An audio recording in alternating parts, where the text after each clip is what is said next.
यह कैदी रोजाना बस एक ही काम करता था। वह था जानबूझकर जेलर के करीब जाना और उसकी कमर से लटकती चाबी को ध्यान से देखना, फिर अपनी कोठरी में लौटकर उसका नक्शा बार बार बनाना। उसे जरा सा भी फर्क मंजूर नहीं था, चाहे चाबी का कितना ही छोटा हिस्सा क्यों ना हो।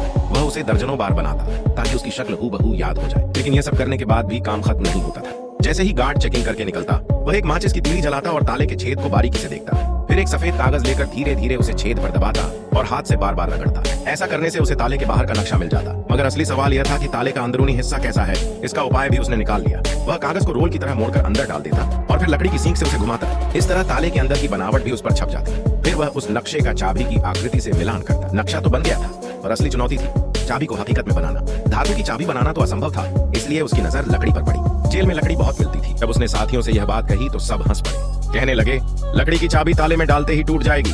मगर वह बोला, अगर ताले की लकीरों के हिसाब से बनाई जाए तो नहीं टूटेगी। उनकी गंभीरता देखकर मार्क नाम का साथी भी मान गया। उस दिन उन्हें वर्कशॉप में काम करना था। उसने जल्दी से लकड़ी का मॉडल बना लिया। अब बस उसे छुपाकर वापस ले जाना था। उसने चाबी के टुकड़े पानी की बोतल में छुपाए। गार्ड को शक हुआ और उसने सबका पानी चेक करना शुरू कर दिया। लेकिन उस कैदी ने तौलिए से बोतल का मुंह ढक लिया। जब गार्ड ने बोतल उलटी की तो लकड़ी का टुकड़ा बाहर नहीं निकला। इस तरह वह सफलतापूर्वक उसे कोठरी तक ले आया। हाँ, उसने उसे रगड़ रगड़ कर सही आकृति दी। गोंद एक बूढ़े कैदी ने उसे दिया था जो 50 साल से जेल में था। लकड़ी के टुकड़ों को